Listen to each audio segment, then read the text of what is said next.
Jadi kalau berdasarkan namanya ini mungkin kita sudah bisa prediksi bahwasanya ini adalah merupakan sistem pembiayaan, yaitu suatu sistem yang ditujukan untuk menghitung berapa biaya suatu produk, ya, baik produk itu berupa barang maupun berupa jasa atau pelayanan, ya. Tetapi di sini adalah perhitungan biayanya tidak didasarkan kepada sistem yang selama ini berlaku, yaitu yang kita kenal dengan sistem tradisional. Di sini perhitungan biayanya didasarkan kepada apa yang disebut dengan aktivitas, ya, aktivitas. Baik, kita akan coba mulai menjelaskan secara umum apa itu sistem ABC atau apa itu activity based costing, ya. Sebagaimana dicantumkan pada bagian kiri dari slide ini disebut bahwasanya activity based costing itu adalah sistem biaya, ya, sistem biaya atau sistem pembiayaan yang menggunakan aktivitas. Nah, ini kuncinya, kata aktivitas, ya. Sistem yang menggunakan aktivitas sebagai faktor penggerak biaya atau cost driver, ya, dalam menghitung dan mengalokasikan berbagai macam biaya produksi tak langsung. Nah, jadi kalau dari sini sudah bisa kita ambil beberapa poin, ya. Yang pertama, dia adalah merupakan satu sistem untuk menghitung biaya suatu produk, ya, biaya suatu produk, ya. Kemudian dasar perhitungannya didasarkan kepada ini, aktivitas yang digunakan sebagai penggerak biaya, ya, atau cost driver. Masih ingat itu apa yang dinamakan dengan cost driver? Mungkin ada yang masih ingat cost driver atau penggerak biaya? Itu adalah sesuatu yang bisa mengakibatkan naik atau turunnya total biaya. Itulah dia cost driver. Jadi kalau misalnya biaya bahan, maka cost drivernya itu adalah unit, ya, unit atau volume. Jadi semakin banyak unit produk yang mau kita hasilkan, maka biaya bahannya akan semakin naik. Semakin sedikit jumlah unit yang mau kita hasilkan, maka total biaya bahannya akan semakin turun. Itulah dia cost driver, ya. Begitu juga untuk biaya tenaga kerja langsung.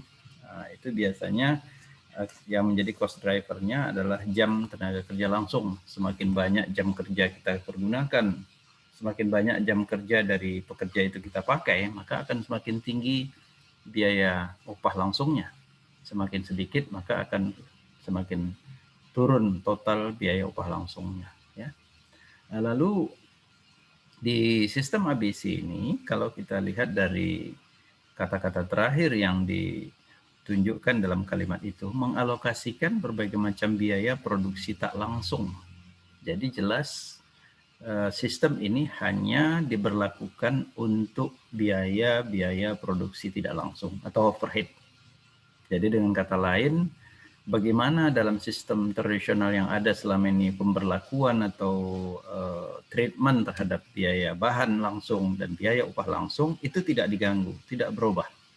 Jadi dalam sistem tradisional bagaimana membebankannya, maka begitu juga lah pembebanannya di dalam sistem ABC. Tidak akan terjadi perbedaan. Yang berbeda hanya pembebanan terhadap atau pengalokasian terhadap biaya produksi tak langsung saja.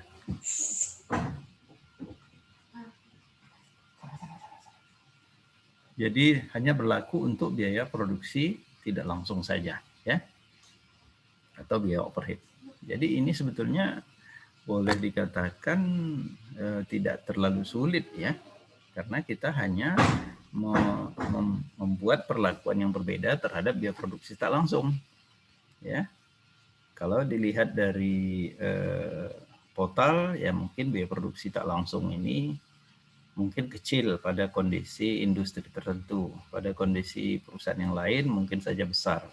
Dan ini biasanya memang sistem ABC ini akan dipergunakan oleh sebuah perusahaan apabila dia sudah mengalami pergeseran dari komposisi biaya produksinya, ya, yaitu bila komposisi biaya produksi tak langsungnya itu membesar, ya, mungkin bisa menjadi salah satu faktor yang dominan, maka di situ perusahaan sudah dirasa perlu untuk beralih ke sistem ABC, ya. Oke. Kemudian di sini ada ditunjukkan di bagian kanan. Sistem ABC menganggap bahwa banyak sumber-sumber yang diperlukan perusahaan bukan untuk penyiapan fisik produk, tetapi hanya berupa kegiatan yang mendukung pelaksanaan produksi, itulah dia overhead ya, secara luas, atau memungkinkan berbagai produk atau jasa dihasilkan sampai kepada pelanggan.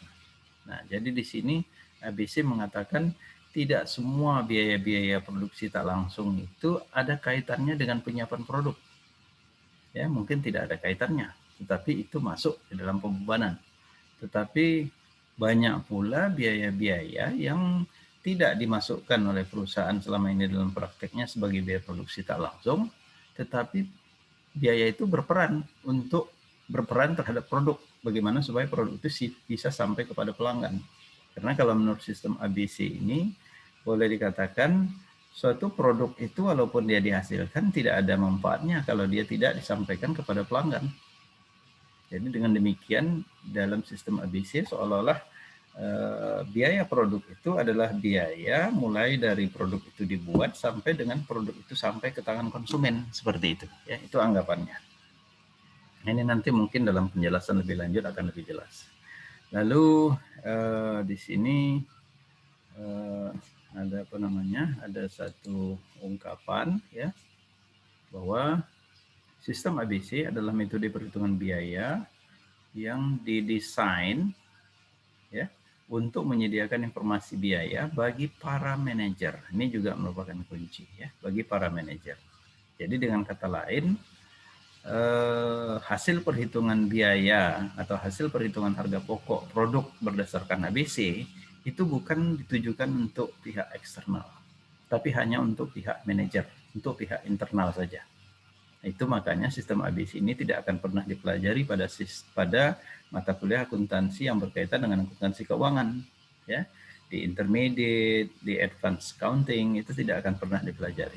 Ini hanya dipelajari pada akuntansi manajemen. Kenapa? Karena dia hanya diberlakukan atau hanya dipakai oleh para internal perusahaan, yaitu para manajer. Untuk apa katanya di sini adalah untuk pembuatan keputusan-keputusan strategis maupun keputusan lainnya yang mungkin akan mempengaruhi kapasitas dan juga biaya tetap perusahaan ya. Jadi kalau begitu kita bisa katakan bahwasanya sistem ABC ini adalah satu sistem ya yang ditujukan untuk menghitung biaya produk untuk kebutuhan para manajer. Jadi kalau begitu kita tidak akan mendapatkan perhitungan biaya atau perhitungan harga pokok produk yang disajikan di dalam laporan keuangan ya, baik itu yang disajikan dalam laporan laba rugi maupun yang disajikan pada laporan posisi keuangan ya. Jadi angka-angka yang kita dapat pada laporan posisi keuangan berupa misalnya nilai barang setengah jadi ya, nilai barang jadi, itu adalah hasil-hasil perhitungan dari sistem tradisional juga, bukan sistem ABC. Ya, kenapa? Karena sistem ABC ini tidak ditujukan untuk itu, tapi hanya ditujukan untuk kebutuhan para manajer. Ya. Jadi sebab itu, nah ini dia ada kesimpulannya bahwa ABC biasanya hanya sebagai suplemen. Nah, ingat ini, suplemen bagi sistem tradisional. Jadi dengan kata lain, sistem tradisional itu tidak akan dihilangkan walaupun perusahaan sudah menggunakan sistem ABC. Ya. Beda nih suplemen dengan yang umum ya. Kalau orang Indonesia biasanya makan utamanya adalah nasi ya. Jadi begitu dia sudah biasanya berumur misalnya 50 ke atas, itu dia membutuhkan tambahan berupa suplemen. Dan tidak pernah ada orang yang cuma makan suplemen aja nggak makan nasi. Ya, itu. Jadi kalau dia suplemen, dia hanya sebagai tambahan. Ya. Jadi artinya kalau perusahaan itu sudah menggunakan sistem ABC, maka data yang dihasilkan, informasi biaya yang dihasilkan dari sistem ABC itu hanya diberikan kepada para manajer. Sementara kalau informasi itu ingin ditujukan kepada pihak eksternal, dia tidak akan menggunakan ABC, tapi tetap menggunakan sistem tradisional. Ya, jadi kalau begitu boleh dikatakan sebuah perusahaan yang hanya menggunakan sistem tradisional itu akan menggunakan satu sistem tradisional saja. Tapi kalau seandainya perusahaan itu sudah menggunakan sistem ABC, sudah bisa dipastikan bahwa dia menggunakan dua sistem yang berbeda. Satu sistem tradisional, satu sistem ABC.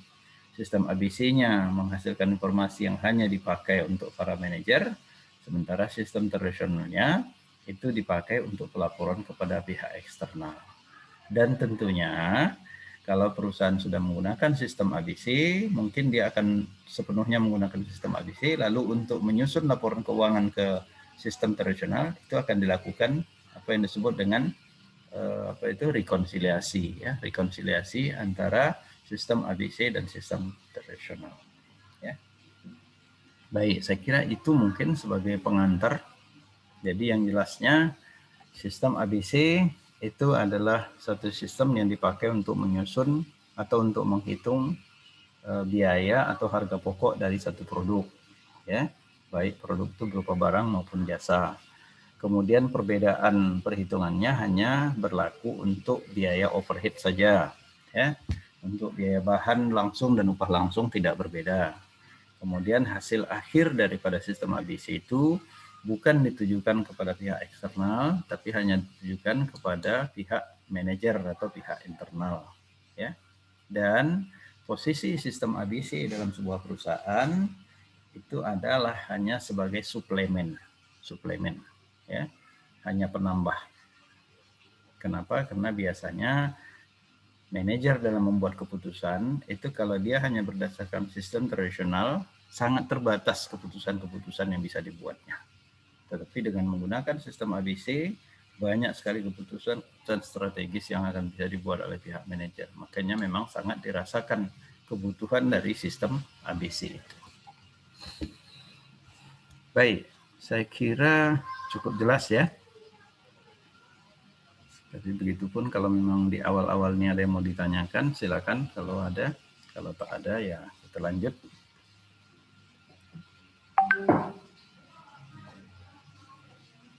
Baik, kita teruskan ya.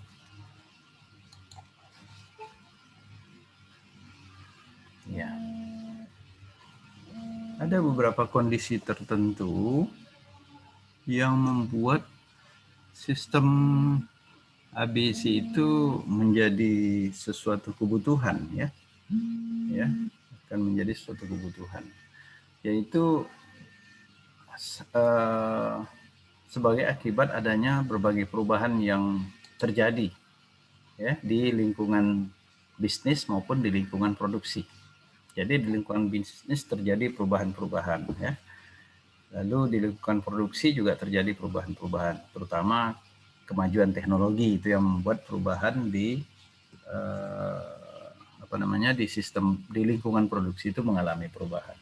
Karena perubahan ini terjadi, maka sistem tradisional itu menjadi sulit untuk digunakan, ya, sulit untuk digunakan. Nah, kita coba lihat di sini katanya ada beberapa perubahan yang berlangsung. Pertama, adanya kemajuan dalam teknologi produksi, ya. Teknologi produksi dari dulu sampai sekarang itu terus berkembang, terus semakin maju, ya. Arahnya tidak lain adalah kalau yang kita lihat kemajuan teknologi itu adalah mengarah kepada terjadinya pengurangan terhadap kebutuhan tenaga kerja manusia, ya. Banyak pekerjaan-pekerjaan yang mungkin kelihatan sangat berbahaya bagi manusia itu digantikan oleh mesin atau mungkin digantikan oleh robot, ya. Nah, hal ini akan menjadi akan berdampak pada perhitungan biaya produksi, ya. Jadi yang pertama itu adalah kemajuan dalam teknologi produksi, ya. Jadi semakin maju teknologi produksi, maka semakin sedikit peran dari tenaga kerja dalam kegiatan produksi, dan sebagian besar pekerjaan-pekerjaan atau aktivitas yang dilakukan oleh tenaga manusia digantikan oleh mesin maupun peralatan, ya, mesin atau peralatan. Oke, itu perubahan yang pertama, ya. Yang kedua, perubahan dalam lingkungan persaingan, ya, persaingan antar perusahaan atau persaingan antar produk, ya. Jadi karena lingkungan persaingan mengalami perubahan, artinya semakin persaingan itu semakin tajam. Ya, jadi kalau selama ini ada satu produk tertentu yang dihasilkan oleh dua perusahaan tertentu, kemudian perusahaan lain muncul, tumbuh untuk menghasilkan produk yang setara atau mirip dengan itu, maka persaingan akan semakin tajam. Ya, jadi dengan persaingan yang semakin tajam, persaingan yang semakin ketat, maka perhitungan biaya yang dilakukan secara tradisional, ya, yang boleh dikatakan itu perhitungan biaya yang sangat sederhana, itu menjadi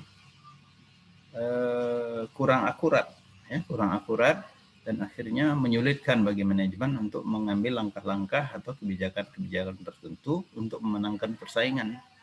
Nah, maka di situ muncullah kesulitan dalam penggunaan sistem tradisional. Ya. Kemudian yang ketiga, adanya perluasan diversitas produk. Diversitas ini artinya keragaman produk. Ya, produknya semakin beragam. Jadi kalau misalnya selama ini kita hanya mengenal alat untuk alat untuk berkomunikasi itu hanya telepon, ya. Kemudian terjadi peningkatan lagi, ada namanya pager, ya. Ada handy talkie, ya. Kemudian setelah habis sesudah handy talkie itu mungkin masa jayanya berakhir, itu digantikan dengan pager kalau tidak salah. Saya nggak tahu adik-adik pernah lihat pager atau tidak. Nah, sesudah pager ini barulah muncul ada handphone, ya. Nah, handphone. Nah, kalau kita lihat ke handphone ini, itu diversifikasinya sangat luas, ya, sangat berbeda. Mula-mula dia hanya berupa alat untuk komunikasi, ya, seperti telepon, tetapi kita bisa berpindah-pindah tempat. Kalau telepon kan kita hanya duduk di satu tempat saja, ya. Lalu kalau kita menggunakan handphone, kita bisa berpindah dari satu lokasi ke lokasi lain, ya. Kemudian terjadi lagi perkembangan. Apa perkembangan berikutnya? Bahwasanya dengan handphone itu tidak hanya bisa digunakan sebagai alat komunikasi lisan, tetapi juga bisa digunakan sebagai alat komunikasi tertulis, ya, dengan menulis pesan atau message dan sebagainya.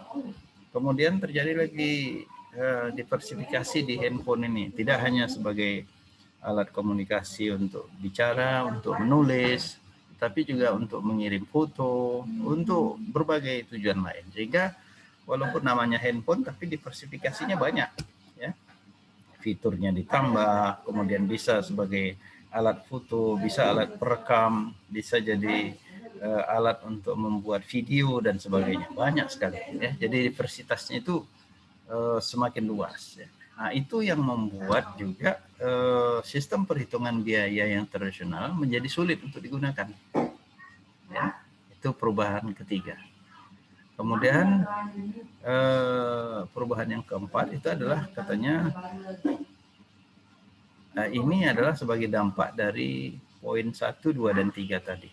Ya, yaitu katanya semakin meningkatnya jumlah overhead pabrik maupun juga kategorinya. Ya, sehingga membuat sistem tradisional berdasarkan volume tidak diyakini lagi dan tidak akurat lagi. Ya, itu dia. Jumlah overhead pabrik semakin banyak. Kenapa semakin banyak? Karena tadi kan tenaga kerja itu sudah banyak digantikan oleh tenaga mesin, tenaga alat, ya. Sehingga nilai biaya tenaga kerja itu semakin sedikit dan itu beralih ke nilai biaya overhead. Jadi jumlah biaya overheadnya semakin tinggi. Begitu juga dengan tingkat persaingan tadi. Tingkat persaingan itu membuat perhitungan biaya yang dilakukan secara tradisional itu akan sulit untuk mencari peluang-peluang tertentu untuk mengurangi jumlah biaya. Sehingga akhirnya kalau itu tidak digunakan, maka mungkin biaya kita tetap tinggi, sementara pesaing kita sudah semakin kecil, semakin efisien perhitungan biayanya, dan akhirnya kita akan kalah bersaing. Ya. Ini dia beberapa perubahan yang terjadi yang mengakibatkan sistem tradisional itu menjadi kurang akurat atau tidak akurat lagi, ya. Jadi kalau begitu kita bisa katakan bahwasannya perusahaan-perusahaan tertentu barangkali masih ada ya, perusahaan-perusahaan tertentu yang tingkat kemajuan teknologi produksinya itu tidak jauh berbeda dengan sebelumnya, itu akan masih bisa menggunakan sistem tradisional tanpa menggunakan sistem ABC. Kenapa? Karena kemajuan teknologi yang berkaitan dengan produk itu tidak terlalu banyak. Contohnya misalnya perusahaan yang menghasilkan produk berupa rokok, itu kan masih tetap lebih dominan menggunakan tenaga kerja dibandingkan dengan tenaga peralatan. Nah, mungkin suatu saat itu akan mengalami perubahan juga. Ya.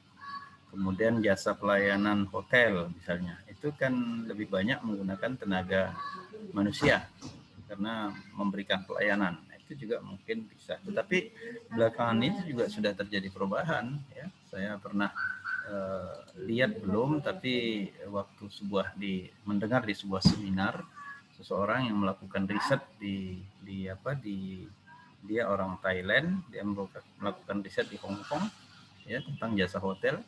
Di sana dia melihat bahwasanya tenaga manusianya itu hanya duduk di counter itu saja. Selebihnya yang melayani orang, membuka kunci kamar, membawakan barang-barang orang ke kamar dan sebagainya, itu sudah tidak lagi menggunakan tenaga manusia, mereka sudah menggunakan tenaga robot. Nah, ini juga membuat itu terjadi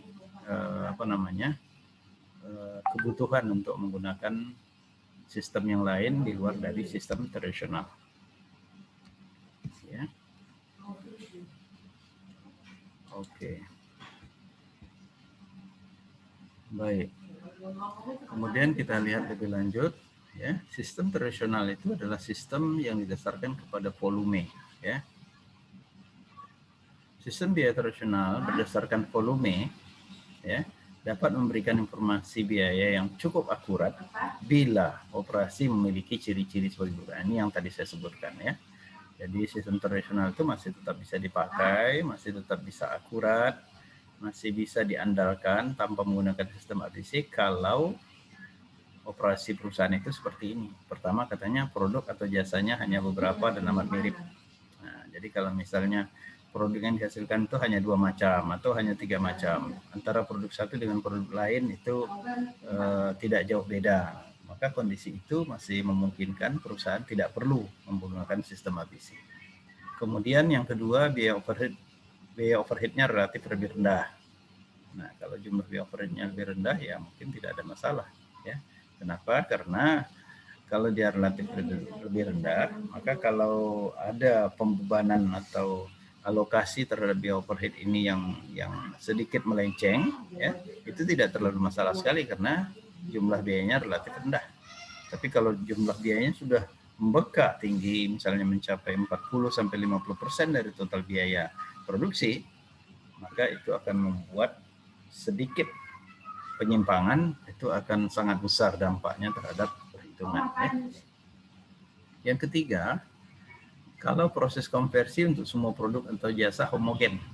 Nah, kalau konversinya homogen, jadi artinya misalnya ada 2 produk A, produk B. Bagaimana konversi produk A menjadi A1, B menjadi B1, dia sama saja dengan produk A tadi. Maka itu yang kita sebut homogen. Nah, maka kondisi seperti itu memang masih dimungkinkan untuk tidak menggunakan sistem ABC. Kemudian yang keempat, jalur distribusi, kemudian permintaan pelanggan dan permintaan dan kebutuhan pelanggannya itu mirip, ya, mirip, tidak ada bedanya, ya. Jadi kalau seperti itu kondisinya, itu masih bisa menggunakan sistem tradisional. Ya.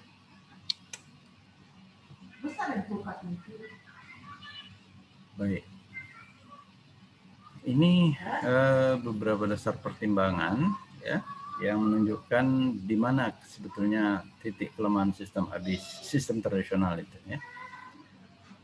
Pertama tadi sudah kita informasikan di awal, ya, bahwasanya dengan sistem ABC, ya, perlakuan terhadap biaya bahan langsung dan upah langsung tidak berbeda dengan dengan sistem tradisional. Jadi artinya sama ya.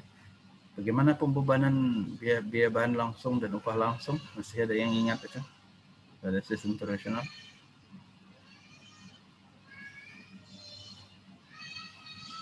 Ada yang ingat? Ya, itu di cost counting dulu ini ya. Sekian semester yang lalu Pak sudah lupa gitu ya. Ya.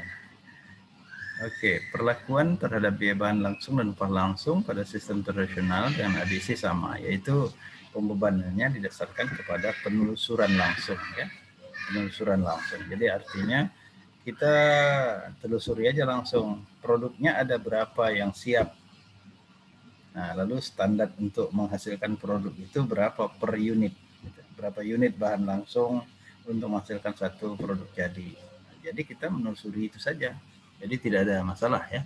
Jadi artinya dia dihitung berdasarkan berapa biaya yang sebenarnya terjadi. Ya, kalau bahan langsung kan kita bisa tahu berapa biaya sebenarnya terjadi. Begitu juga dengan upah langsung.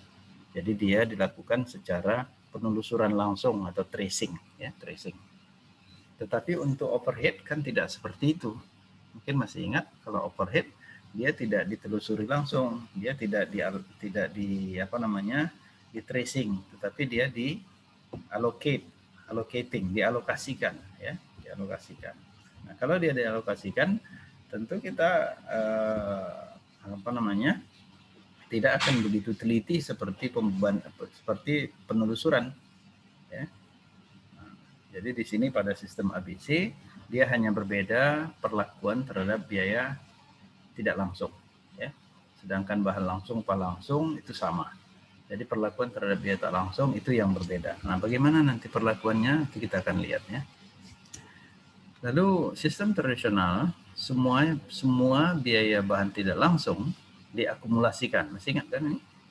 Semua biaya bahan tidak langsung diakumulasikan sebagai biaya departemen pendukung. Ya. Kemudian dialokasikan ke departemen produksi. Lalu dengan cara yang sangat sederhana, yaitu berdasarkan tarif, baik itu tarif tunggal maupun tarif tarif departemen. Ini ada tarif tunggal, ya, ada tarif departemen. Itu dia akan dialokasikan ke produk, ya. Nanti mungkin ada bagan yang kita bisa tunjukkan. Lalu perhitungan yang seperti ini atau pembebanan yang seperti ini itu akan menghasilkan informasi biaya yang tidak akurat. Jadi kalau begitu selama ini memang tidak akurat itu perhitungan atau alokasi biaya overhead ke dalam produk. Ya memang tidak akurat, tapi karena jumlahnya minimal, maka dia tidak bermasalah ya. Kenapa? Karena dalam akuntansi kita akan menganut apa itu? Menganut prinsip menganut prinsip, saya lupa pula namanya, bukan konservatisme, prinsip materiality ya, prinsip materiality. Jadi kalau dia tidak material ya kita bisa abaikan ya, prinsip materialitas ya. Jadi kalau seandainya dia perhitungannya kurang akurat ya, tapi jumlahnya relatif kecil, karena kalau selama ini komposisinya itu adalah 40% biaya bahan langsung, 40% biaya upah langsung, dan biaya overhead itu maksimal sekitar 20%. Jadi kalau hanya sekitar 20% yang tidak akurat, itu dianggap ya bisa dianggap oke ya, tidak terlalu masalah sekali ya. Karena akuntansi menganut apa tadi? Prinsip materiality ya, materialitas. Jadi kalau dia tidak material itu boleh diabaikan. Oke. Nah, di mana katanya yang terjadi ketidakakuratan atau distorsi itu? Distorsi itu katanya timbul karena ini. Pertama katanya ada alokasi ke produk yang tidak berkaitan dengan biaya. Misalnya, kalau kita mencoba menghitung biaya-biaya produksi dalam sebuah pabrik, ya, di sana kan ada dana pensiun, ya, yang dialokasikan ke karyawan, ya. Ada dana pensiun. Dana pensiun itu kan sebetulnya dana yang disisihkan untuk nanti pada saat karyawan pensiun itu diberikan kepada dia haknya untuk dia nikmati pada masa dia pensiun. Nah, kalau kita kaitkan dengan produk, mana ada kaitannya itu ke produk? Tidak ada kaitannya ke produk. Oke, nah, ini salah satu contoh yang katanya menurut ABC itu menjadi terjadinya distorsi. Yang kedua, ada juga katanya biaya-biaya yang berkaitan dengan produk tapi tidak dialokasikan. Nah, ini yang agak sedikit sensitif, ya. Misalnya katanya biaya pemasaran. Nah, kalau menurut sistem tradisional, biaya pemasaran itu tidak masuk ke dalam biaya produk. Kenapa? Karena dia tidak berperan untuk menghasilkan produk. Nah, tetapi ABC bilang dia berperan terhadap produk. Kenapa? Karena kalau produknya sudah dihasilkan tapi tidak sampai ke tangan konsumen, itu artinya nonsense, tidak ada gunanya. Jadi harus sampai produk itu ke tangan konsumen. Jadi kalau begitu, biaya-biaya yang berperan tidak hanya untuk menghasilkan produk, tapi membuat juga produk itu sampai ke tangan konsumen, itu harus diperhitungkan, harus dialokasikan. Ini menurut sistem ABC. Ya. Kemudian yang ketiga, distorsinya katanya dapat bersifat sistemik. Distorsinya dapat bersifat sistemik. Paham apa itu maksud sistemik kan? Sistemik itu melekat pada sistemnya. Jadi apapun yang dilakukan selagi sistemnya masih itu juga dipakai, dia akan tetap terjadi. Itulah dia sistemik. Jadi kalau kita dengar istilah sistemik ini, ada korupsi yang bersifat sistemik. Jadi artinya korupsi itu akan tetap terjadi kalau sistemnya itu tetap dipakai. Dia tak bisa dihindari. Apa yang dimaksud dengan distorsi bersifat sistemik dalam akuntansi, dalam perhitungan dalam perhitungan biaya produk, itu adalah apa yang disebut dengan istilah low volume product under cost, high volume product over cost. Ya. Jadi artinya produk-produk yang dihasilkan dengan volume yang kecil atau volume yang rendah, biayanya menjadi kerendahan. Sedangkan produk-produk yang dihasilkan dalam volume yang banyak atau tinggi, itu biayanya menjadi ketinggian. Nah, ini dia. Kenapa? Karena memang secara sistem tradisional, pembebanan biaya overhead itu ke dalam produk, itu adalah didasarkan kepada volume. Volume, ya. Coba lihat ini. Kalau dia menggunakan bahan ini kan dasar yang digunakan untuk pembebanan overhead. Ya. Ada yang berdasarkan tarif dari bahan baku langsung, ada biaya upah langsung, ataupun jam kerja langsung, ataupun jam kerja mesin. Ya. Nah, ini kan berdasarkan volume. Semakin banyak volume produksi dihasilkan, maka biaya bahan bakunya akan naik. Begitu juga dengan upah. Begitu juga jam kerja langsung. Begitu juga jam kerja mesin. Jadi dia berdasarkan volume. Ya. Jadi kalau semakin banyak volume yang dihasilkan, maka biaya overhead-nya menjadi kerendahan.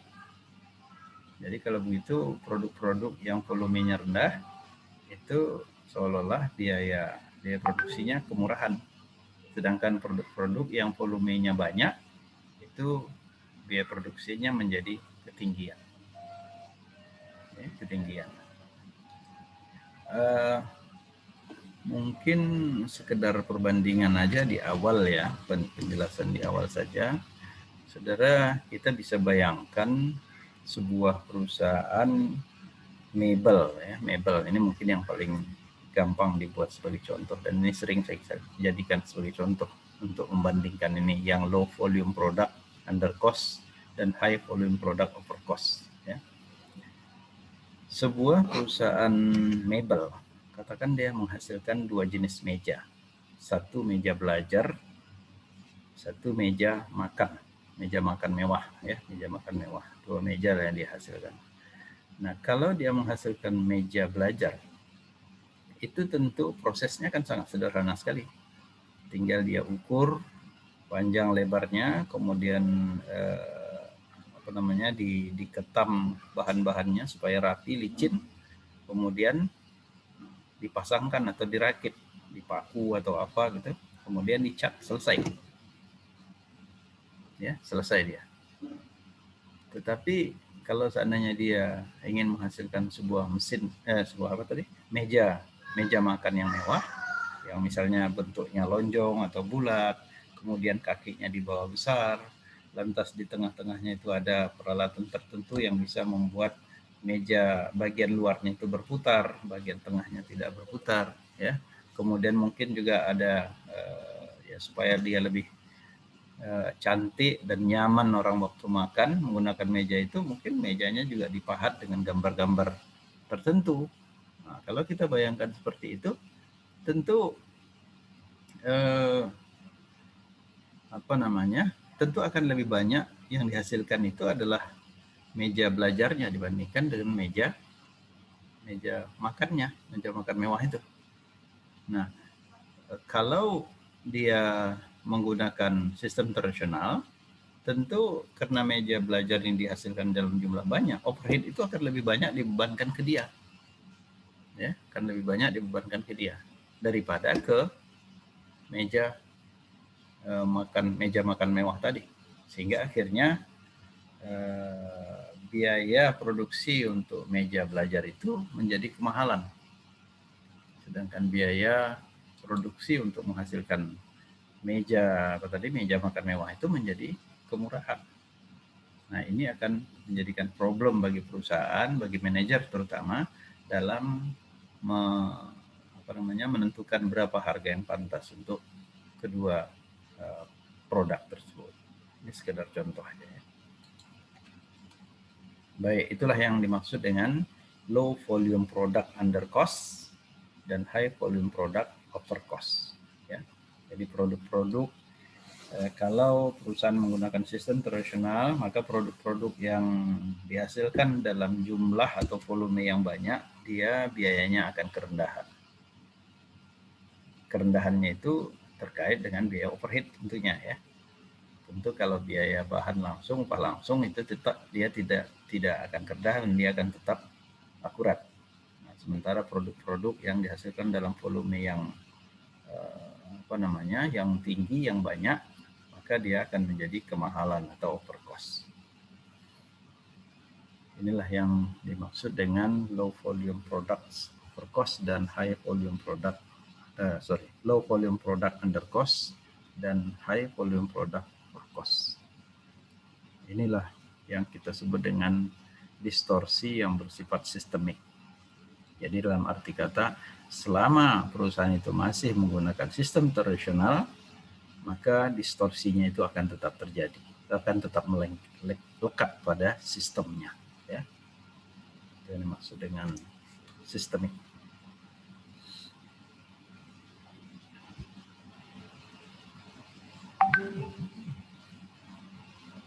Oke, ya. Baik, ini kita akan mencoba sekedar memperbandingkan saja masalah alokasi biaya overhead yang dikaitkan dengan tingkat kerumitannya atau kompleksitasnya. Ya. Pertama, tentu ada yang kita sebut dengan plan-wide overhead rate. Nah, saya nggak tahu apakah istilah ini dipakai dulu pada waktu saudara belajar akuntansi biaya. Ini yang kita terjemahkan ke dalam bahasa Indonesia itu tarif tunggal, ya, tarif overhead tunggal. Ya, tarif overhead tunggal. Tarif overhead tunggal itu adalah tarif overhead yang ditetapkan hanya satu tarif yang berlaku untuk seluruh kegiatan. Ya. Jadi misalnya perusahaan itu adalah perusahaan yang menghasilkan satu produk tertentu dan produk itu dihasilkan melalui misalnya 3 departemen ya. Departemen 1, departemen 2, departemen 3 ya. Jadi bahan baku masuk di departemen 1, dilakukan pengolahan Selesai itu dia berpindah ke departemen 2, diolah lebih lanjut. Kemudian setelah itu dia masuk departemen 3 untuk diolah lebih lanjut, baru keluar menjadi produk jadi. Nah, kalau perusahaan itu menggunakan apa yang disebut dengan tarif overhead tunggal atau plan wide overhead rate, maka walaupun di sini ada 3 departemen, itu tarif yang dipakai sama. Tarif yang dipakai sama. Itu plan wide overhead rate atau tarif overhead tunggal. Masih ingat bagaimana menghitung tarif overhead rate itu? Menghitung tarif overhead bagaimana? Tak ingat lagi ya. Biasanya itu tarif overhead itu ditetapkan di muka ya. Itu makanya selalu disebut bukan plan wide, predetermined overhead rate ya. Predetermined overhead rate yaitu tarif overhead yang ditetapkan di muka, predetermined. Ya. Bagaimana cara menghitungnya? Tentu yang biasanya itu adalah kita lihat dulu berapa anggaran overhead untuk tahun itu. Ya, sesudah kita ketahui berapa besarnya anggaran overhead untuk tahun itu, baru kita lihat apa yang dijadikan dasar perusahaan untuk membebankannya. Itu yang tadi kita sebut dengan cost driver. Apa yang dijadikan cost driver? Apakah jam kerja langsung, apakah jam kerja mesin, atau mungkin jumlah upah. Nah, itu yang dilihat. Jadi tergantung perusahaan mana yang dia pakai. Nah, jadi kalau misalnya dia gunakan jam kerja langsung, ya, maka kita coba mengestimasi untuk tahun itu berapa jam kerja langsung yang akan dibutuhkan perusahaan. Ya.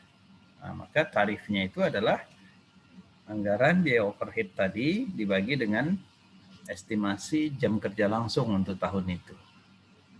Maka dapatlah satu angka itulah yang kita sebut dengan tarif overhead tunggal.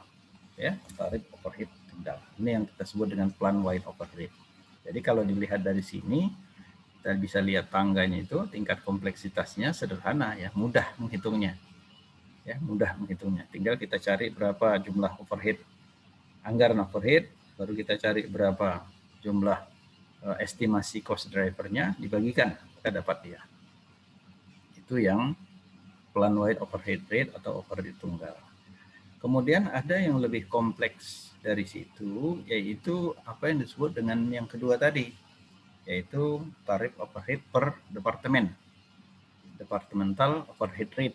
Nah, kalau departmental overhead rate ini berbeda dengan yang tadi. Tadi kita katakan kan ada departemen 1, ada departemen 2, ada departemen 3.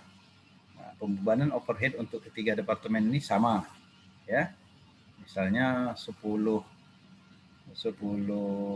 rupiah per jam kerja langsung misalnya. Nah, jadi di departemen 1 begitu, departemen 2 begitu, departemen 3 juga begitu. Nah, tetapi kalau dia menggunakan departmental overhead rate atau tarif overhead per departemen, itu artinya untuk setiap departemen ini memakai tarif sendiri. Memakai tarif sendiri.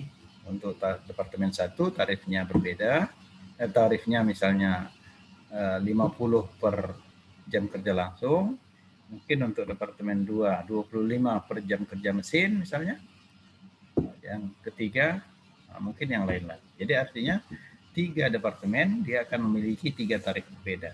Tapi kalau plan wide overhead itu tadi, walaupun 10 departemennya, tapi kalau dia tetap menggunakan tarif tunggal, 10-10-nya menggunakan sama. Tapi kalau dia departemen overhead rate, maka 10 departemennya maka akan ada 10 tarif yang berbeda. Jadi lebih kompleks. Bagaimana menghitung tarifnya? Tentu sama dengan konsep yang plan wide overhead tadi, tapi tentu dia dihitung dari overhead per departemen.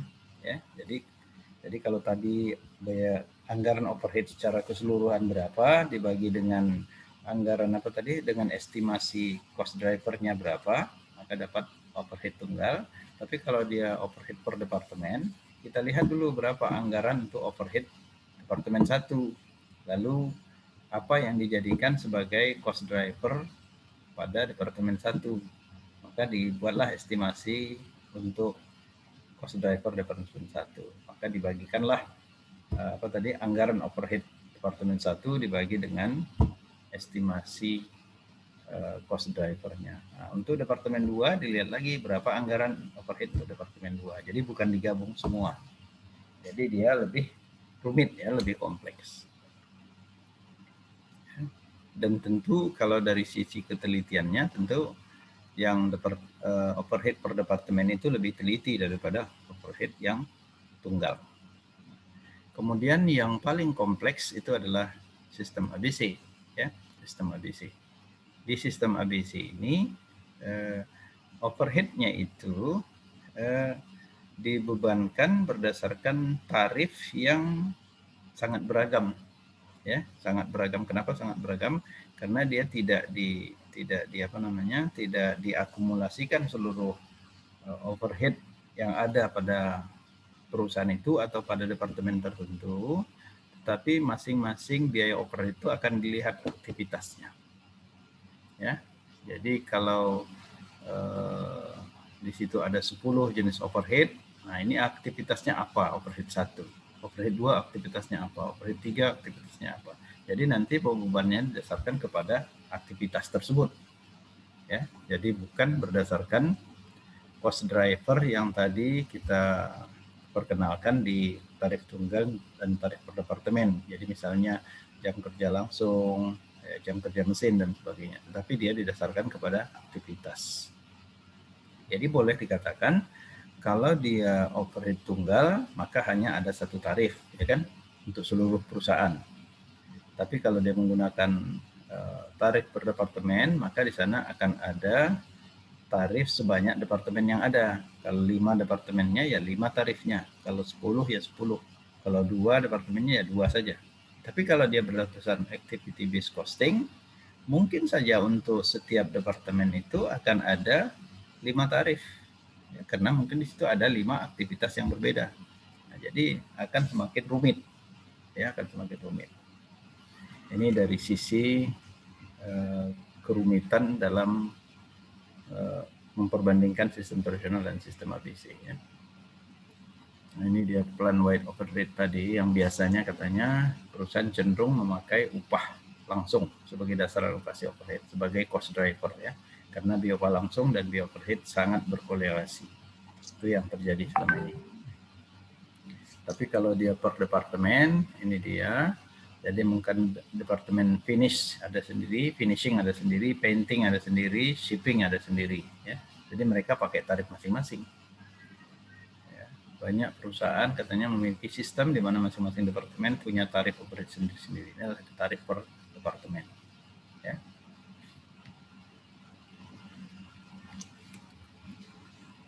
Oke, nah kalau dia tarif per departemen, ini contohnya barangkali ya. Dia ada 2 tahapan. Tahap pertama, misalnya di sana kan yang termasuk dalam overhead itu kan upah tak langsung, ya, bahan tak langsung. Overhead lainnya yang banyak, ya, ada listrik, ada pemeliharaan, ya, ada asuransi dan sebagainya, ya. Nah, jadi di sini berapa upah langsung, berapa upah tak langsung yang terjadi, berapa upah bahan tak langsung yang terjadi. Ini dibebankan dulu ke masing-masing departemen, ya. Jadi upah tak langsungnya misalnya ada 1 juta. Nah, berapa yang dibebankan ke departemen 1?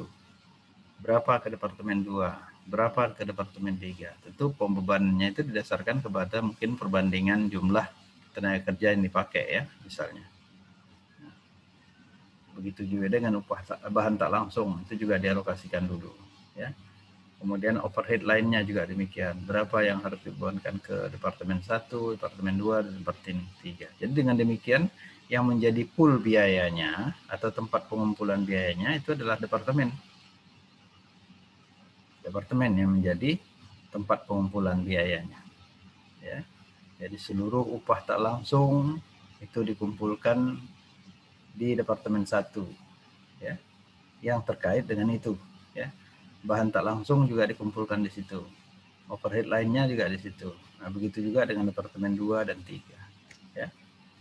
Setelah itu, maka baru dia dibebankan atau dialokasikan ke produk.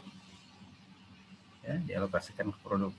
Jadi departemen 1 dialokasikan ke produk berapa ya, 2 berapa, 3 berapa.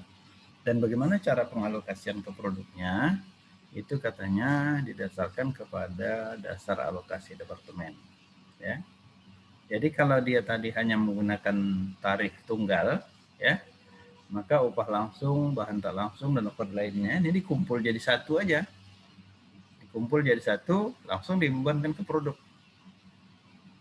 Ya, tapi kalau dia per departemen, maka masing-masing overhead ini dibebankan dulu atau dialokasikan dulu ke departemen-departemen berbeda. Inilah yang menjadi pool biaya. Baru kemudian dia dibebankan ke produk ya, yang menggunakan dasar alokasi masing-masing. Jadi kalau misalnya di Departemen 1 ini dasar alokasinya adalah jam kerja buruh langsung. Mungkin di sini di Departemen 1 lebih banyak tenaga kerja manusia daripada mesin. Sementara di Departemen 2 mungkin di sini jumlah tenaga kerja manusianya sedikit. Yang banyak itu mesin. Maka mungkin yang dijadikan dasar atau cost drivernya adalah jam kerja mesin. Nah, sedangkan di Departemen 3 mungkin perbandingan antara tenaga kerja dan mesin sama barangkali, sehingga tidak bisa digunakan jam kerja langsung atau jam kerja mesin sebagai dasar alokasi, tapi dipakai bahan langsung. Ini bisa seperti itu. Ya. Oke, sebetulnya ini pengulangan terhadap materi di cost counting ya. Baik, sampai di sini ada yang mau ditanyakan? Silakan kalau ada.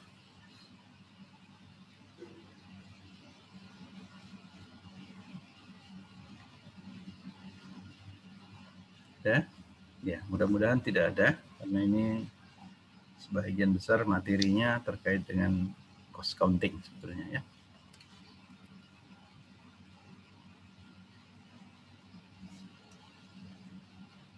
Ya, ada? Tak ada ya?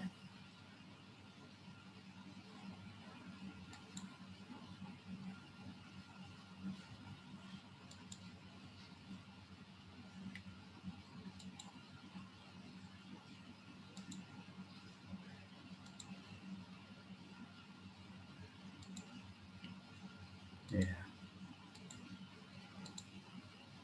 Saya coba monitor kameranya semua, macam-macam ya. Ada yang tidak muncul lagi, ada yang cuma namanya saja dan sebagainya. Memang ini salah satu bentuk kelemahan dari kuliah daring ini ya, kuliah daring.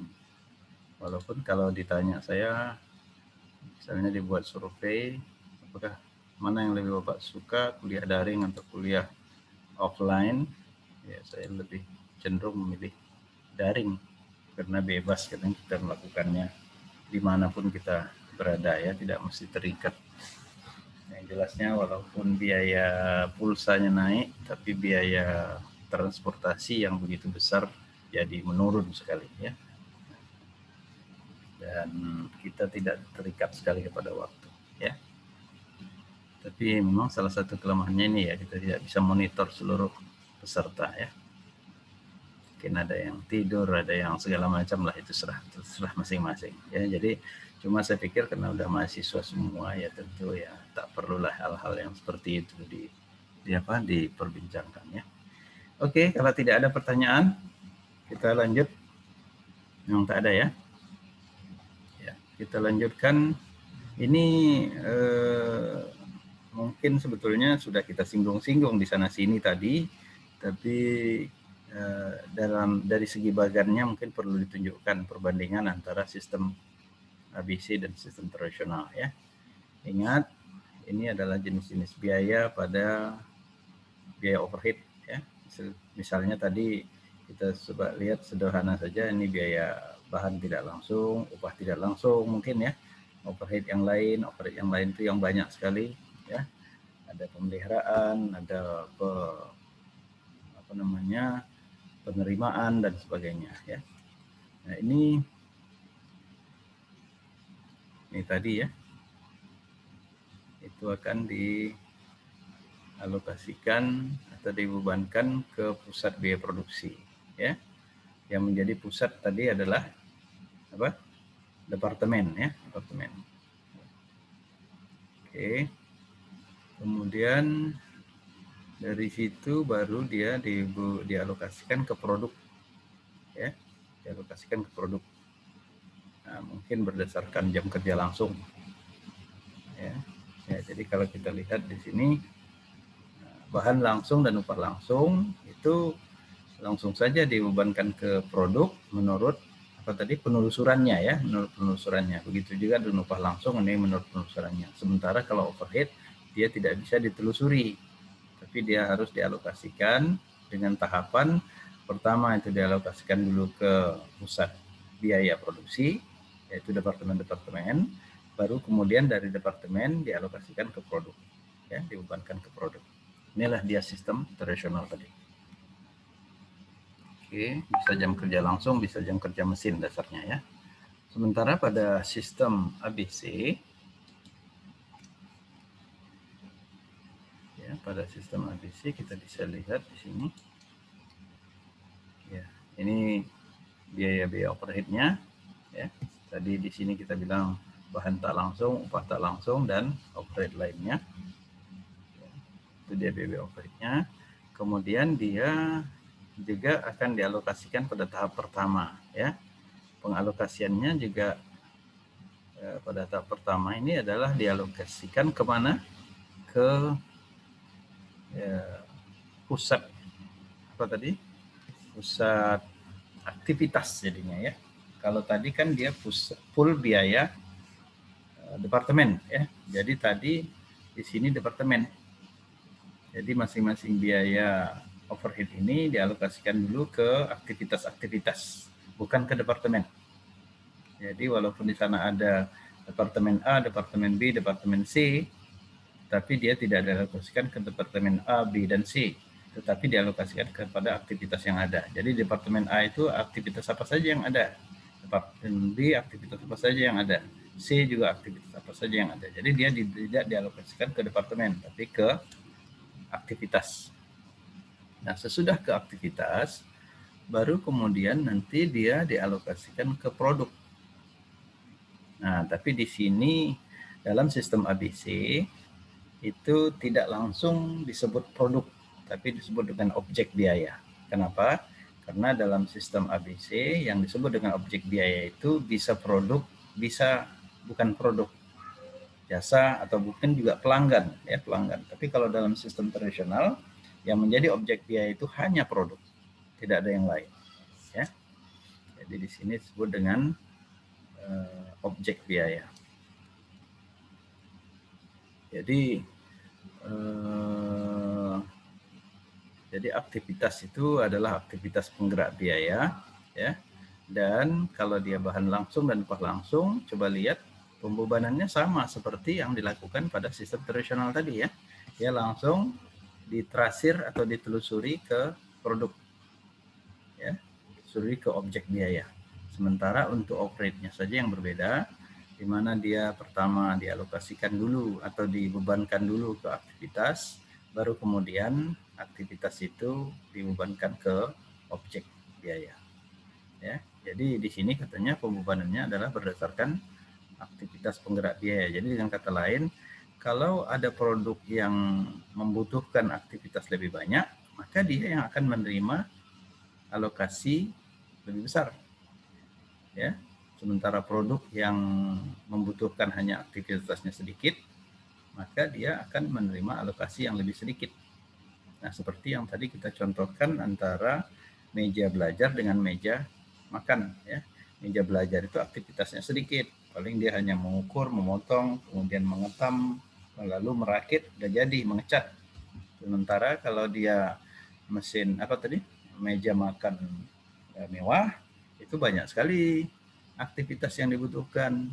Di sana mungkin ada membentuk supaya dia bulat, kemudian memasang kakinya, lalu mungkin mengatur sedemikian rupa supaya bagian luarnya itu bisa berputar, kemudian mungkin ada pahatan-pahatan dan sebagainya. Jadi dengan begitu, kalau dia berdasarkan sistem tradisional, meja belajar tadi akan menerima alokasi overhead yang lebih besar. Kenapa? Karena volumenya lebih banyak, ya. Sementara meja makan itu sedikit, karena nggak banyak orang beli meja makan, ya. Kalau misalnya di rumah itu ada suami, istri, kemudian anak 3, paling meja belajar yang dibeli 3, ya kan? 3. Tapi kalau meja makan nggak mungkin masing-masing beli meja makan sendiri kan, cuma 1. Jadi pasti volume meja makan itu lebih sedikit dibandingkan dengan volume meja belajar ya. Jadi oleh sebab itu biaya overhead akan lebih banyak dibebankan ke meja belajar daripada meja makan. Nah, itu berdasarkan sistem fungsional. Tapi kalau dia sudah menggunakan sistem ABC, kita lihat tadi untuk membuat meja belajar itu aktivitasnya sedikit, sederhana saja. Tapi untuk membuat meja makan walaupun dia jumlahnya sedikit, tapi aktivitasnya banyak. Tentu berdasarkan sistem ABC, meja makan inilah yang akan menerima alokasi biaya overhead lebih banyak karena membutuhkan aktivitas yang lebih banyak ya. Ya. Oke, itu perbandingannya ya saya kira. Nah, ini mungkin kita coba lebih lanjut melihat khusus ya untuk upah tidak langsung saja. Tadi kan kita lihat dalam overhead itu ada upah tidak langsung, ada bahan tidak langsung, ada biaya overhead lain. Nah, ini coba dilihat lebih kecil lagi dalam kondisi yang lebih sempit, yaitu upah tidak langsung. Nah, kita coba lihat sumber biayanya itu adalah upah tidak langsung. Misalnya apa saja upah tidak langsung itu? Nah, misalnya pemeriksaan bahan masuk. Jadi kalau ada bahan baku masuk itu kan diperiksa dulu, cocok atau tidak kualitasnya, cocok atau tidak jumlah unitnya, ya. Lalu apakah barang yang masuk, bahan baku yang masuk itu ada kerusakan atau tidak dan sebagainya. Itu ada pemeriksaan. Itu masuk upah tidak langsung. Ya. Kenapa masuk upah tidak langsung? Karena dia tidak orang yang mengerjakan itu tidak melakukan proses produksi secara langsung ya. Kemudian contoh lain memindahkan bahan. Nah, misalnya begitu tadi masuk bahannya, turun dari truk, lalu diperiksa. Sudah diperiksa, udah oke semua. Nah, tentu akan ada petugas lain yang memindahkan itu ke dalam gudang. Nah, itu juga termasuk upah tidak langsung ya. Kemudian merawat mesin. Nah, lalu kalau yang terkait dengan bahan itu ada 2, sekarang terkait dengan mesin ya. Untuk melakukan proses produksi kan dipergunakan mesin. Nah, mesin itu kan harus dirawat. Ya, tentu yang merawat mesin itu adalah ahli teknik ya, bukan orang yang mengoperasikan mesin atau yang melakukan proses produksi. Ini masuk upah tidak langsung juga. Lalu mengeset mesin. Nah, mengeset mesin itu artinya mempersiapkan mesin itu dari satu lini produk ke lini produk yang lain, itu mengeset. Ya. Kemudian mempersiapkan alat-alat. Nah, ini juga orang-orang yang mengerjakan ini semua, yang mengerjakan pemeriksaan bahan, memindahkan bahan, merawat mesin, mengeset mesin, dan mempersiapkan alat-alat. Ini adalah tenaga kerja yang dibayar upahnya, tapi dia masuk upah tidak langsung ya. Upah tidak langsung, karena dia tidak bekerja, tidak mengerjakan langsung kegiatan produksi. Ini contohnya ya. Kemudian bagaimana selanjutnya? Jadi di situ ada paling tidak ada berapa aktivitas? Ada 5 aktivitas ya. Ada 5 aktivitas. Aktivitas ini kemudian kita coba lihat cost drivernya. Apa penggeraknya? Ya. Jadi untuk aktivitas pemeriksaan bahan masuk, apa yang menjadi penggeraknya? Tentu jumlah barang masuk. Semakin banyak barang masuk, semakin banyak pemeriksaan dilakukan kan? Semakin sedikit barang masuk, semakin sedikit pemeriksaan dilakukan. Jadi penggeraknya jelas aktivitas penggerak biaya aktivitasnya adalah jumlah barang masuk. Ya. Lalu kalau memindahkan, tentu juga jumlah barang yang dipindahkan. Itu logisnya ya. Kalau merawat, nah, tentu bukan tergantung jumlah mesin ya, tapi tergantung kepada lama pemeliharaan. Ya. Berapa lama dia memelihara mesin ini, berapa lama mesin ini, berapa lama mesin ini, itu yang menjadi penggeraknya. Kemudian untuk mengeset mesin itu adalah berapa lama pengesetan dilakukan. Sedangkan untuk mempersiapkan mesin tentu jumlah kali mengeset. Mengeset itu tadi kan mempersiapkan mesin untuk beralih dari satu lini produk ke lini produk yang lain. Nah, jadi kalau misalnya yang dikerjakan hanya lini produk satu saja, itu berarti tidak perlu di-set lagi mesinnya. Tapi begitu dia akan beralih ke lini produk 2, ini mesinnya perlu di-set. Jadi kalau begitu mempersiapkan alat itu tergantung pada berapa kali jumlah mengeset. Ya. Ini penggeraknya ya, atau cost drivernya. Nah, baru kemudian dia dibebankan ke kita mencoba menghitung apa yang menjadi tarif ya. Nah, jadi di sini tarifnya adalah ini ya. Jadi berapa biaya untuk pemeriksaan barang masuk dibagi dengan jumlah barang masuk, itulah yang menjadi tarif. Ya, ini tarifnya. Yang menjadi tarif ya. Nah, begitu juga dengan untuk pemindahan. Berapa biaya untuk pemindahan dibagi dengan jumlah barang yang dipindahkan, itu tarifnya, dan seterusnya. Ya. Lalu tahap berikutnya dia dibebankan ke objek biaya ya. Objek biayanya bisa berupa barang, bisa berupa jasa, bisa berupa pelanggan. Nah, ini dia. Nah, jadi kalau begitu bisa kita simpulkan bahwasanya objek biaya baik barang, jasa maupun pelanggan yang akan menerima beban lebih besar itu adalah barang, jasa atau pelanggan yang membutuhkan aktivitas lebih banyak. Ya, jadi bukan karena jumlah volumenya, tapi karena banyaknya aktivitas yang dia butuhkan. Nah, itu dia. Inilah dia sistem ABC. Oke, baik. Sebelum kita lanjut ke ciri-ciri sistem ABC, ada yang mau ditanyakan berkaitan dengan uraian-uraian terakhir tadi?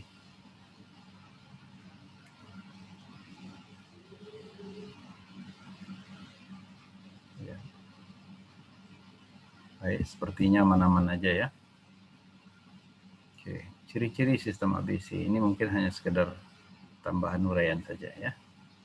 Nah, pertama katanya ada beberapa biaya produksi dapat saja dikeluarkan dari biaya produk. Nah, tadi sudah kita sebut contohnya, misalnya apa tadi? Biaya dana pensiun karyawan ya kan. Itu kalau menurut sistem ABC harusnya keluar ya. Kemudian biaya produksi dan non produksi dapat saja dibebankan ke produk. Nah, ini contohnya tadi. Kalau biaya produksinya ya biaya bahan, biaya upah, dan seterusnya. Sedangkan biaya non-produksi tadi yang dapat dibebankan ke produk, misalnya biaya pemasaran, tadi itu contohnya ya. Kemudian sejumlah pool biaya masing-masing dialokasikan ke produk atau ke objek biaya. Ya. Nah, ini dia. Jadi ada sejumlah pool biaya, itu dialokasikan ke produk. Ya.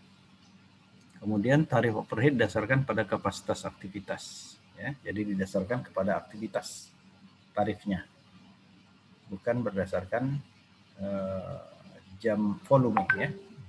Kemudian yang terakhir, dasar alokasi selalu berbeda dari sistem tradisional. Ini sudah jelas lah ya, karena dasar alokasinya dia adalah aktivitas, sementara tradisional dasar aktivitasnya adalah dasar alokasinya adalah apa tadi? Dasar alokasinya adalah volume ya. Oke. Baik, kita coba lihat ini logika berpikir pada sistem ABC. Dia melihat pertama dari objek biaya, misalnya produk ya. Nah, menurut logika dia, kalau ada produk atau ada objek biaya, pasti ada aktivitas. Ya, misalnya kita lihat handphone gitu ya, ada handphone ini pasti ada aktivitas nih, nggak mungkin handphonenya langsung turun dari langit blok gitu jatuh, ya kan? Nah, itu pasti ada aktivitas yang terjadi untuk supaya munculnya handphone itu. Ya. Nah, kalau ada aktivitas, ya pasti aktivitas itu akan memakai sumber. Tidak ada aktivitas yang tidak pakai sumber, ya kan? Bernapas saja pun pakai sumber, ya kan? Kalau tidak ada oksigen, mana bisa kita bernapas? Ya, jadi kalau ada aktivitas pasti ada sumber. Nah, kalau ada sumber yang dipakai, Nah, maka akan muncul biaya. Tidak mungkin ada satu sumber yang dipakai tidak ada biayanya. Nah, ini logika sistem ABC. Jadi dia dilihat dulu dari objek. Ya, ada objek, ada. Oh, kalau gitu ada aktivitas. Nah, kalau ada aktivitas, pasti ada sumber yang dipakai. Nah, kalau ada sumber yang dipakai, maka akan timbul biaya. Itu cara berpikirnya ya. Baik, ada beberapa istilah penting yang harus kita pahami di sini. Pertama adalah istilah aktivitas atau activity. Apa itu aktivitas? Yaitu tugas-tugas katanya yang dikerjakan secara berulang-ulang oleh sekelompok sumber atau pusat kegiatan di dalam pabrik. Ya, jadi aktivitas itulah apa yang dikerjakan secara berulang-ulang. Ya.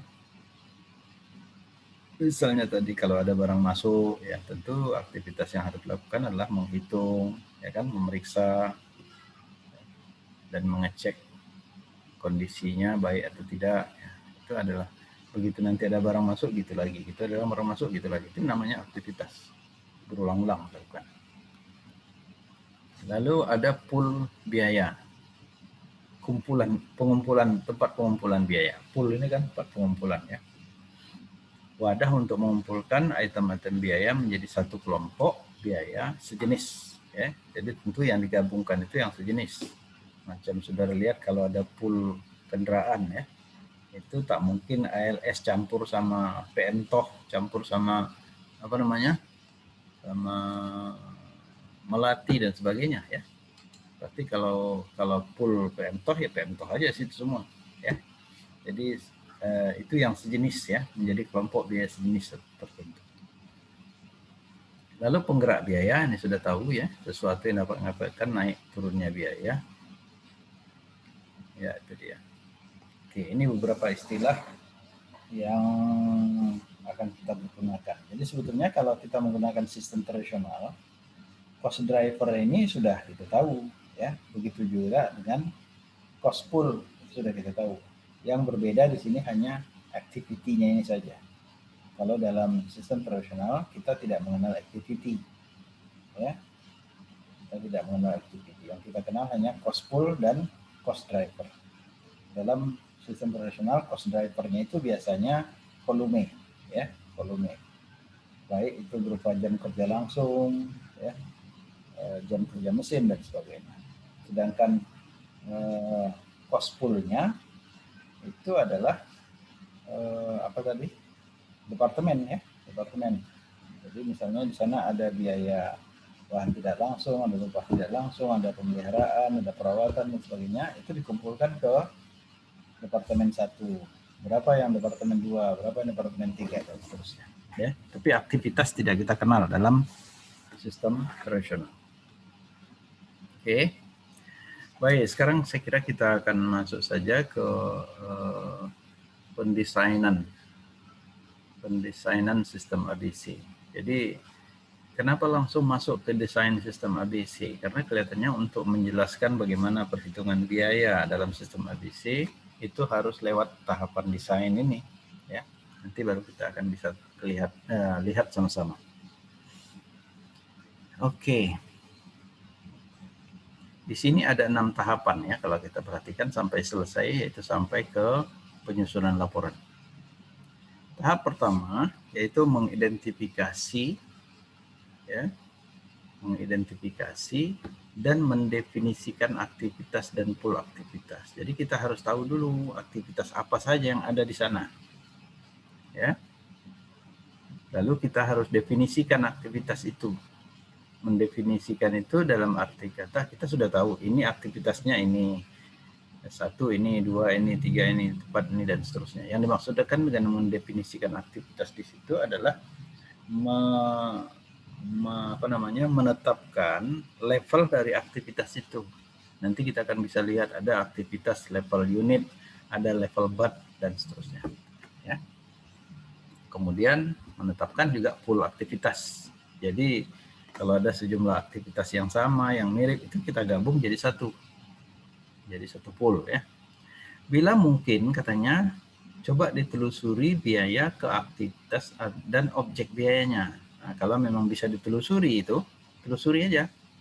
Jadi kalau begitu sistem ABC ini karena dia memungkinkan untuk menelusuri biaya ke aktivitas, itu jelas kalkulasinya akan lebih akurat ya.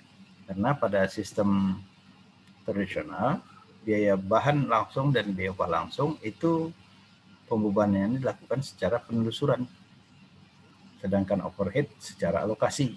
Tapi pada sistem ABC bahan langsung dan upah langsung dilakukan secara penelusuran, sedangkan biaya overhead selagi masih memungkinkan ditelusuri, dia akan ditelusuri. Jadi akan lebih akurat.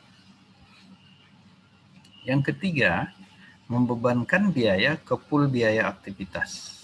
Nah, ini tahapan berikutnya lah ya. Kalau biaya yang sudah ada itu dibebankan ke poolnya.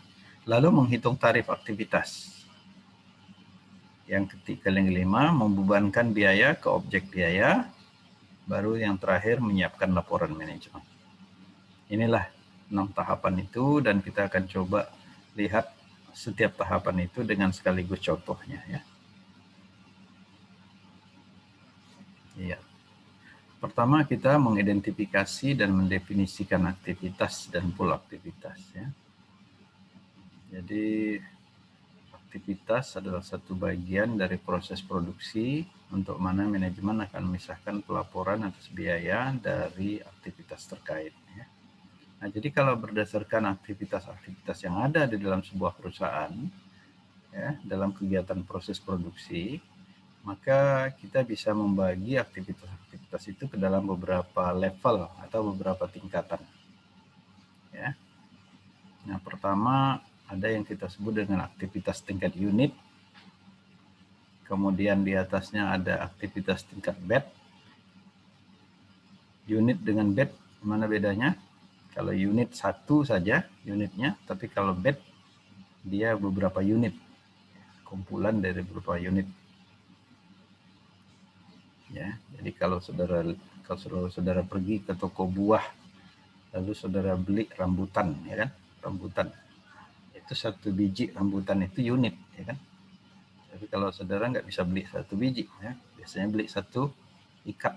Satu ikat itu berarti satu bat. Oke, kemudian aktivitas tingkat produk. Nah, ini produknya ya, jenis produknya. Jadi kalau tadi ada rambutan, ada durian, ada mangga dan sebagainya, itu produknya. Lalu aktivitas tingkat organisasi. Ini adalah keseluruhan satu perusahaan itu. Kemudian ada aktivitas tingkat pelanggan atau tingkat customer. Ini yang lain lagi. Nanti kita bisa lihat uraiannya ya.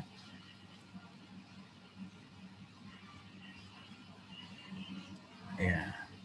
Ini dia penjelasan dari masing-masing aktivitas tadi ya. Aktivitas tingkat unit itu adalah aktivitas yang dilaksanakan pada setiap unit yang diproduksi.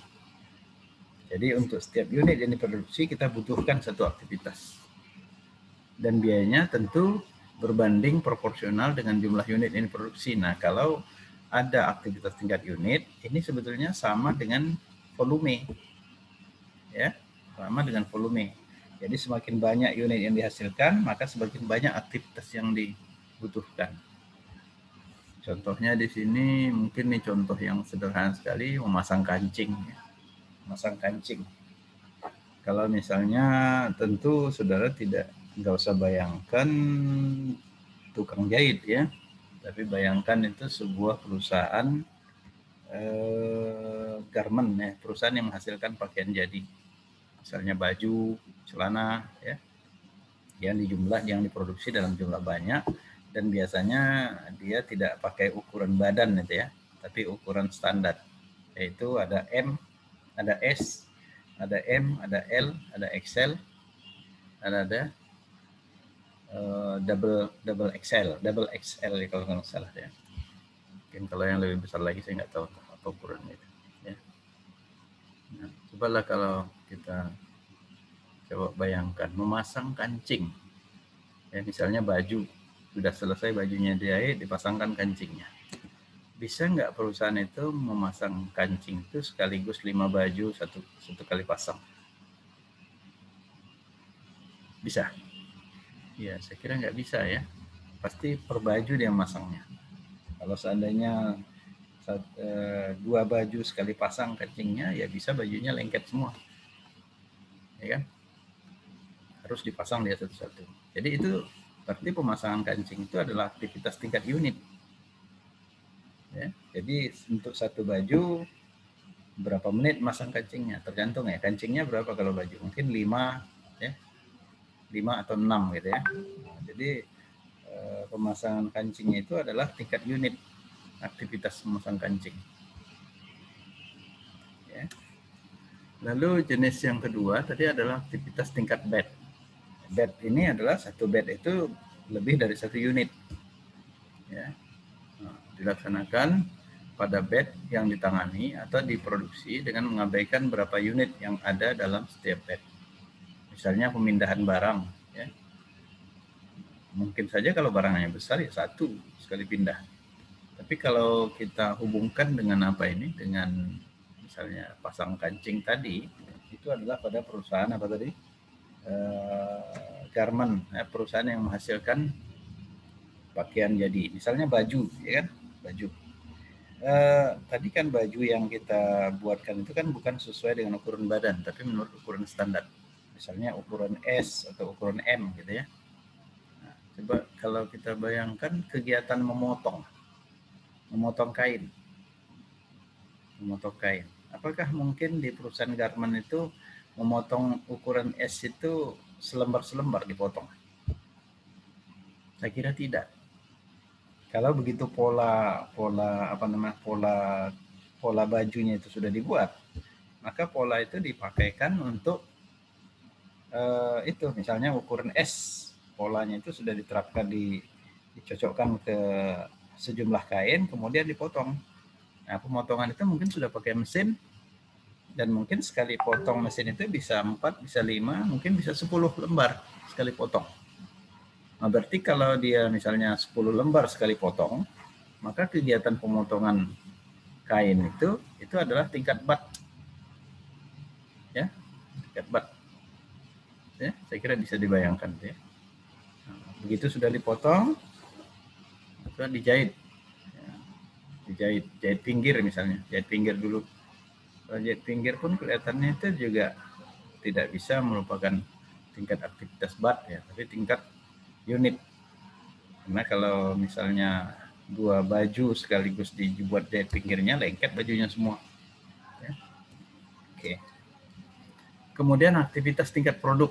Nah, aktivitas tingkat produk ini adalah aktivitas yang dilaksanakan berkaitan dengan produk tertentu dan khususnya dilaksanakan dengan mengabaikan berapa bat atau berapa unit yang dihasilkan atau dijual.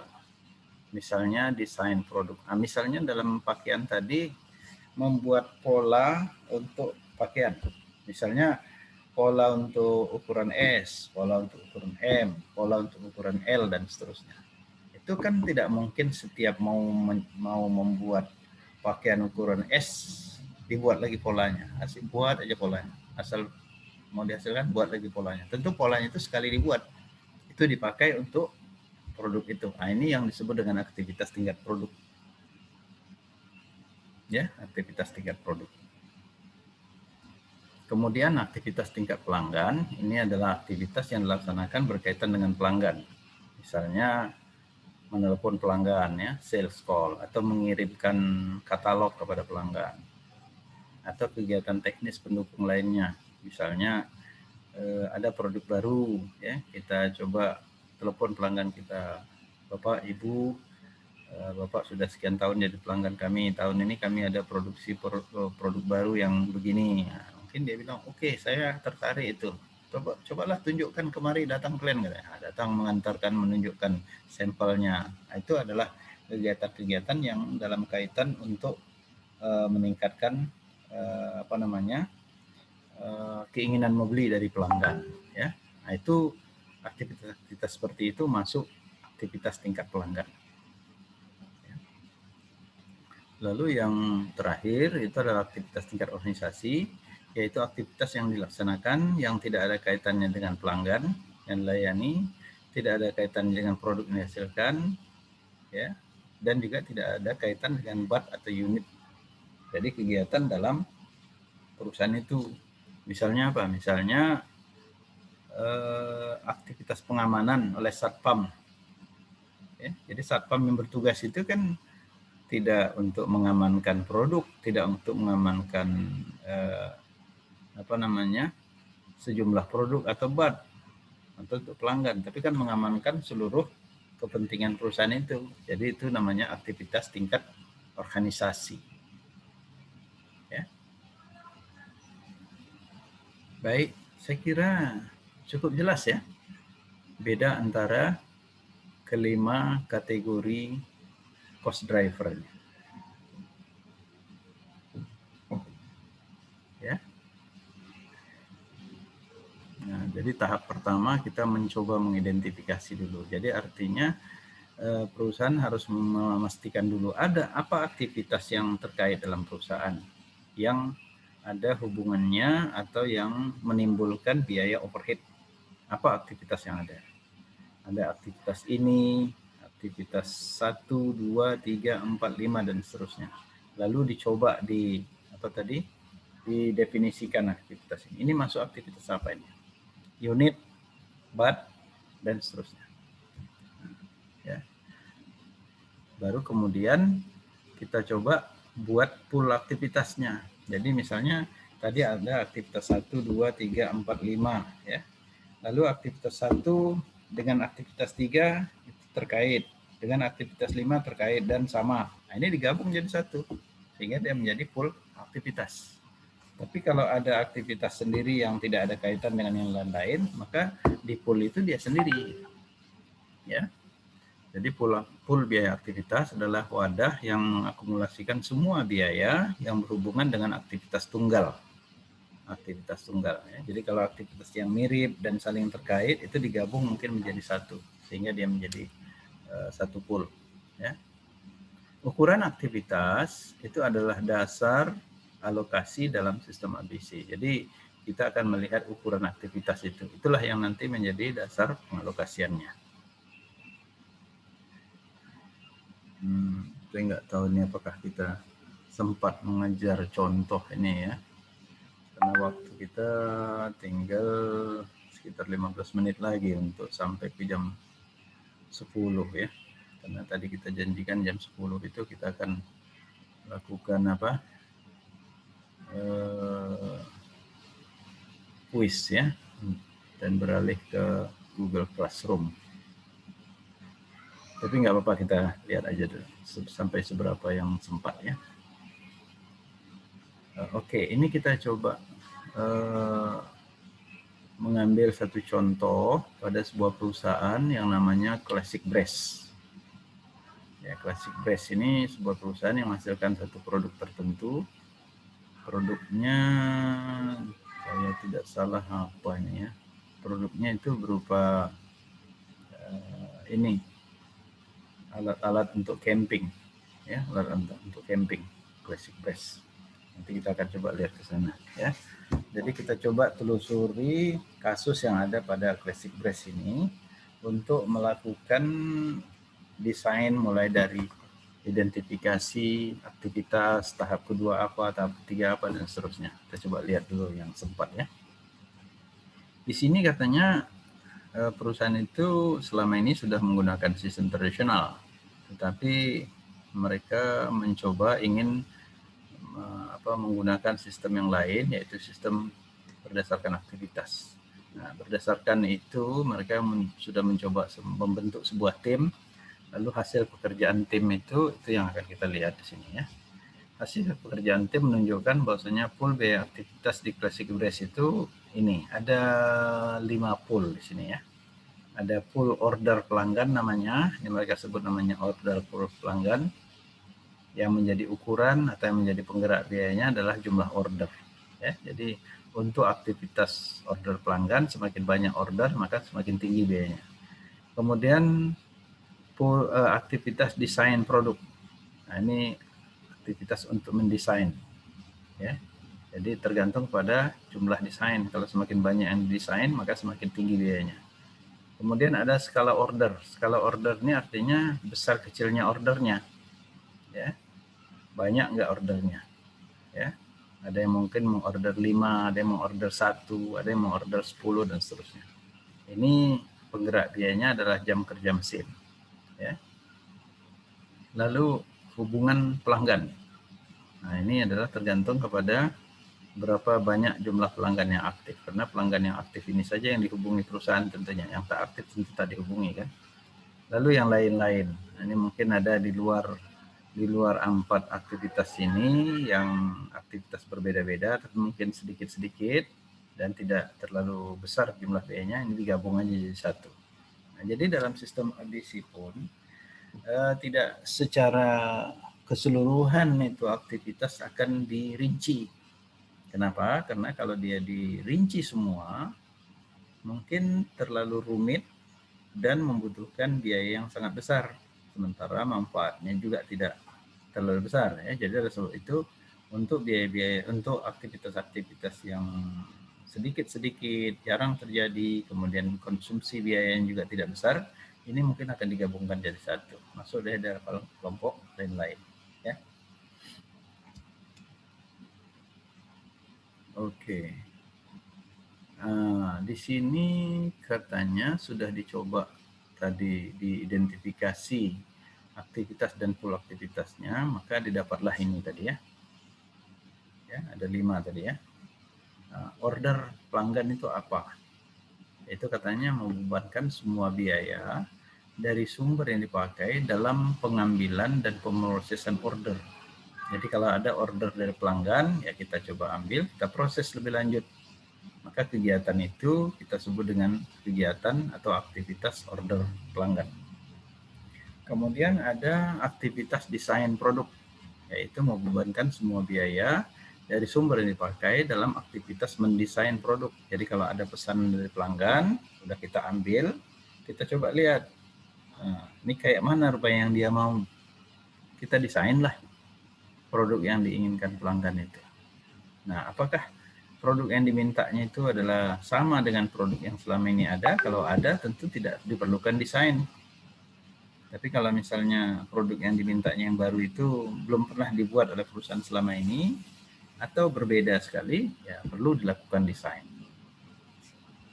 Kemudian skala order. Skala order ini membebankan semua biaya dari sumber yang dipakai sebagai akibat jumlah unit yang diproduksi. Ya, ini berarti sudah pekerjaan melakukan proses produksi. Jadi kalau misalnya ordernya tadi sudah sampai, ya kita sudah periksa, kita proses lebih lanjut, lalu yang diorder itu ada 5 unit misalnya. Nah, yang 5 unit ini kebetulan sudah pernah dibuat, berarti tidak perlu desain. Jadi kalau begitu kita tinggal proses saja langsung. Yang 5 unit ini berapa mesin yang kita pakai, mana gitu ya. Itu dia skala order. Kalau bahannya kan itu sudah diketahui sejak awal ya. Jadi ini mungkin pakai mesin lah ini ya, pakai mesin. Kemudian hubungan pelanggan, yaitu membebankan semua biaya yang berkaitan dengan pemeliharaan hubungan dengan pelanggan. Ini kalau seandainya ada perusahaan itu melakukan kegiatan-kegiatan dalam rangka menjaga hubungan dengan pelanggan, nah ini akan masuk dalam kelompok aktivitas ini. Ya. Lain-lain yaitu membebankan semua biaya overhead yang tidak berkaitan dengan pool biaya di atas. Jadi kalau tak ada kaitannya dengan pelanggan, tak ada kaitannya dengan order, desain dan sebagainya, itu semuanya digabungkan di sini. Maka termasuklah mungkin di situ pemeliharaan, kemudian keamanan dan sebagainya.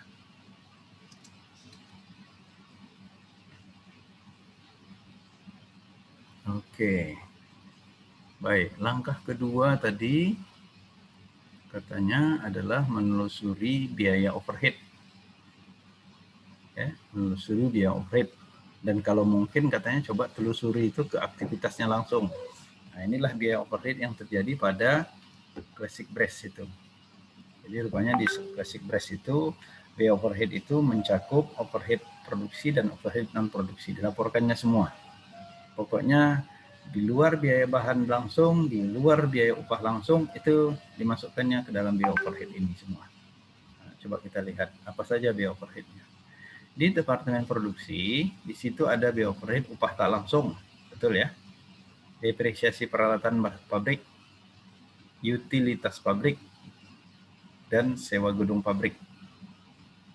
Ya, Jadi ini memang tidak semua dimasukkan ini atau digabung-gabungkan, karena kalau semua dimasukkan rumit juga kita meriksanya satu persatu ya.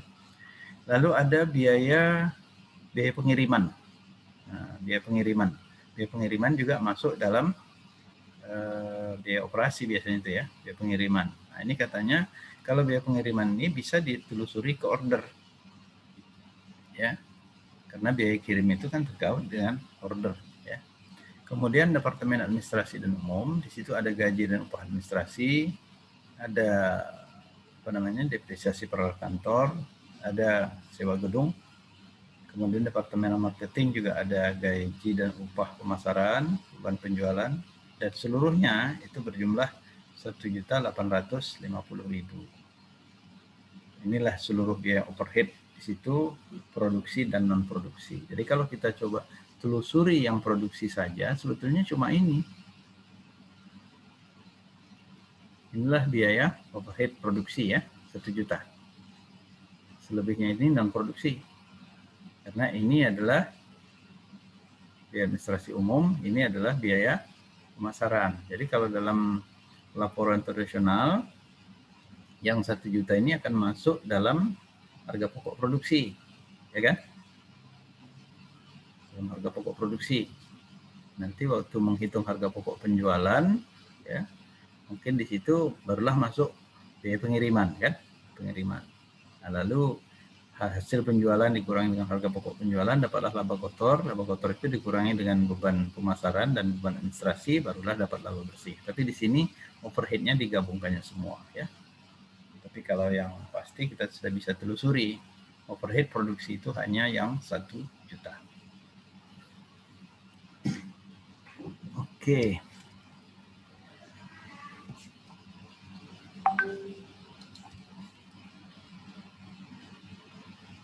Baik, ini